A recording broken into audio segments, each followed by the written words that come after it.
What's up, guys? It's Coach D. We have another episode of Dog Whisper Podcast coming up right now.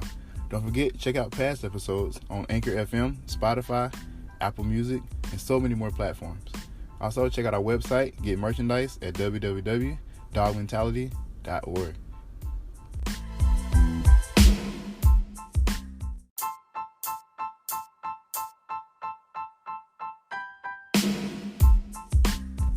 Alright, guys. Today's episode is really about mindset. The question, again, that I answered the last episode was a question that was posed to me from one of the athletes and a parent, actually. This time, same type of situation. An athlete has asked me, with tryouts coming up in a few months for the Dog Mentality AAU team that we'll be having starting in December. We're already filling roster spots for it. So a lot of athletes have asked, just how they can get in the right mindset to try to compete for, a position on the team. And, mindset is something that is very specific to each individual. Like, that's not something that is going to be just a universal thing. Like, you can't just look at someone else and get their mindset. But there are, ways that you can help to increase your focus and increase your ability to, center in on what it is that you're trying to achieve. So that's what we're going to talk about today. So the first thing we're going to tap into is an easy thing that you can do for any sport, is just to watch past highlights or watch, highlights of, your favorite players, or watch highlights of yourself. That kind of lets you kind of critique yourself, see what you struggle with in the past season, see what you struggle with in the past games. If you're looking at other players, it allows you to see the things that you need to work on and how to work on them. Sometimes if you're watching other players, though, you might not want to watch highlights. You may want to try to find any kind of documentaries or anything that you can see that allows you to see how they improve and to see how they work on their craft. And that allows you to kind of add different techniques to your own routine. That way you can steadily improve, adding things that they do to your routine and seeing what works for you best. But definitely looking at those highlights, because it's the first thing I do when I have a player or athlete that I'm interested in working with, or that has asked me to work with them. I look at their highlights, I look at their game footage to see what areas they need to improve on, because that's how I know how to train them best, because I want to improve them more than anything. I don't want to just sharpen the skills that they already have, but I want to improve in their weakest points. So that's why I look at their highlights, and I see, all right, if this is a guard, he has no left hand, he has no jump shot, he has no whatever. So I'm strengthening those tools. But then also I'm looking and saying that, he really gets to the goal very easily. So let me make that a little bit quicker. Let me make those hips move a little faster. Or his defense is really good, so let me do a little bit more with the hips and things like that, so I can make him quicker on the ball. So that sharpens that iron, but also it develops a skill that he kind of weaks in. All right. So the second thing, this is going to be a quick one, guys. So the second thing is really to create ambitions for yourself. Some people would call it goal setting. You can set goals, but as an athlete, I think that if you use the term ambition, it kind of sets a different fire in you. So if you set ambitions for yourself, set different tiers of ambitions for you to reach throughout your off season, throughout your season. And when you reach those, give yourself a celebration for those, and then go back out there and try to get to the next one. When you don't reach it, you have to have that lack of regret that we talked about in the last podcast. You have to be able to forget about that mess up, forget about what some people call a failure. We fail forward. And that's a different podcast that I have, but we fail forward every single time. So anytime that you're not reaching those ambitions, anytime things just aren't going your way as far as your training, your in-game situations, whatever it is, you have to forget about that, get back out there and just work. You have to have that grind mentality. You have to be able to forget about the mess-ups and just keep going. So you have to set those ambitions and make sure you're out there really trying to strive to get those, and do whatever you have to do to make them happen. Thirdly, empower your friends, empower your players, empower, the people that are going to be around you, the people that have the most effect on you. We have to realize that even as individuals, even as someone like myself who is very strong-minded, I can see myself, if I get around certain people, I see myself lacking in areas that I would not normally lack in. I see myself putting other things before what I know needs to be prioritized, because I get in that comfort zone of the people that are around me. So always make sure you're empowering the people around you. And if those people around you can't take the empowering, they can't take the criticism, they can't take the push, then you have to change your circle. All right? You want to be around people that are pushing and striving and empowering you and telling you that you need to go practice. Not telling you, hey, let's go to John B's party. But no, you need to be going to work out. Like, you're trying to get to the next level. And we have to realize what our next level is. Now, if your next level is just going to college, maybe going to a 2-year, possibly getting to a 4-year, like you're not really studying basketball or football or track or whatever the case may be, you're not really serious about it, then cool. You live how you want to and you just hope that you get there. But the second you decide in your mind, like, this is something I want to take seriously, this is somewhere that I want to go, this is what I want to use to pay my bills in the future, there's a different mindset and a different type of sacrifice that you have to make for that. So in order to do that, the people around you have to have that same mindset. They don't have to necessarily be playing the same sport. They don't have to necessarily be playing a sport, but they have to have the mindset to understand that there are sacrifices you have to make that maybe they don't have to. So when it's time to go out, when it's time to do certain things, sometimes you have to realize, you know what?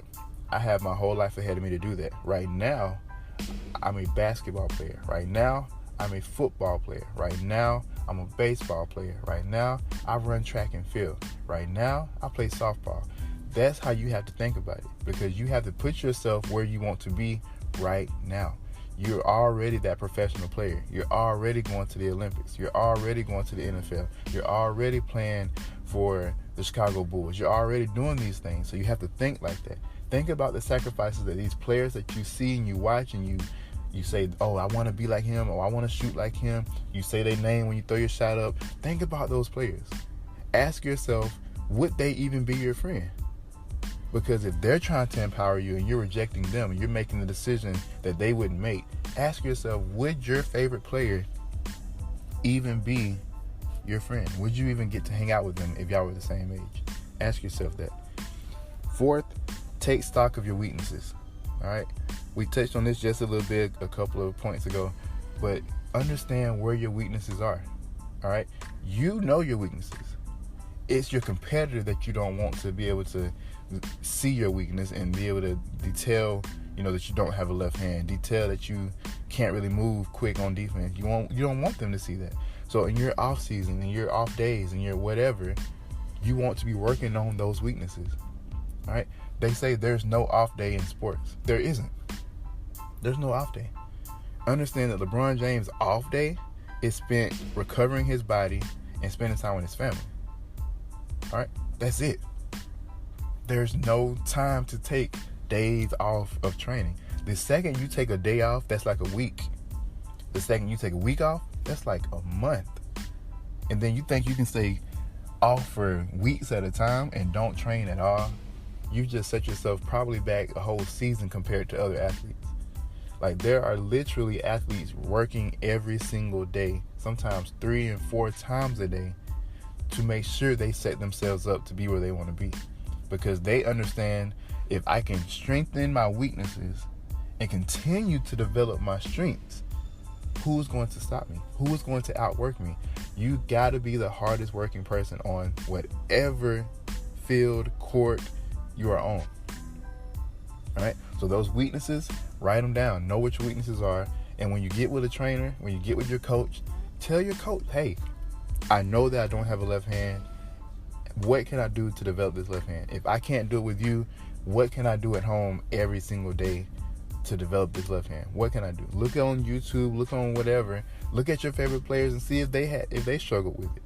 Go see what NBA players struggle with their left hand. Go see what pitchers couldn't get over that 89 hump and get to 90. Go see what pitchers couldn't get over that 66 hump and get to 68. Go see those things. That's what you want to do. You want to keep developing your strengths, but you want to hard sharpen those weaknesses. You want to make sure your weaknesses become strengths and your strengths become deadly. All right? In fact, fifth and last is going to be for me to insist on mental toughness.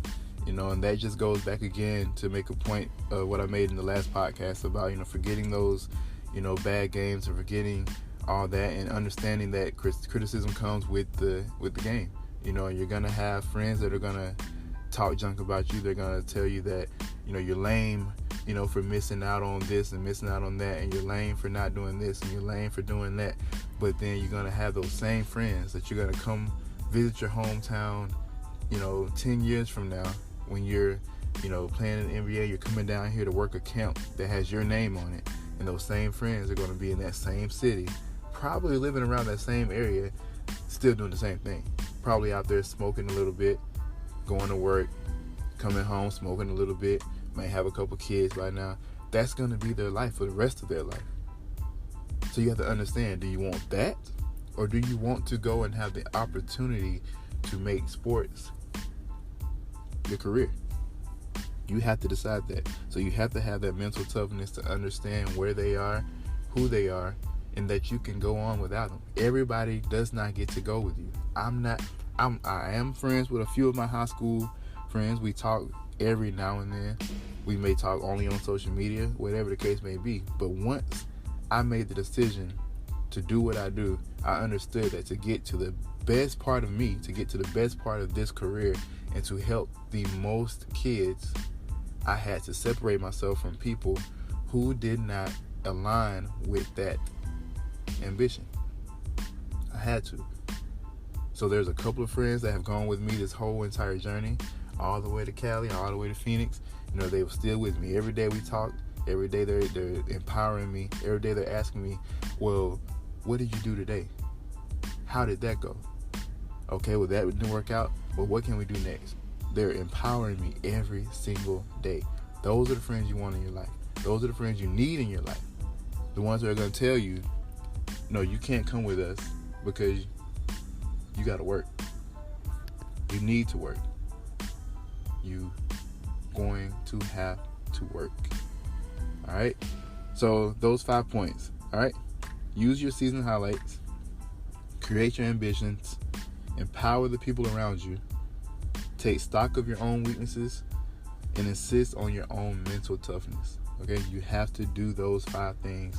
Again, these are just foundation. These are just the start of everything that you're going to have to really do to have a career in the sport that you want to have a career in, and to be your very best. That's the point, to be your very best. Your next level, your very best. Not John Q's and not Susie B's. Yours. You have to think about you and how you're going to get ahead and how you're going to better a program. Because you have to think about you as far as being a teammate to other people and bettering them so that you can have a long career. All right? Like always, guys, hit me up if you have any questions. I'm enjoying, all the conversations that we have via my social media platforms, also in my email. Keep doing that. Email me at dawgmentality@gmail.com. And then, of course, my Instagram is the Dawg Whisperer, THADAWG Whisperer. And then you can just keep on asking me questions. I'll keep answering them on the podcast. I'm trying to get you a podcast every week, most definitely. If I do have anything that comes up, I will, maybe drop a couple of extra ones in there for you like I did this one. So keep asking questions, keep having a conversation, and keep empowering yourself and the people around you. Keep becoming better, keep leveling up, and remember, progress through your pain, and we're going to make it, guys.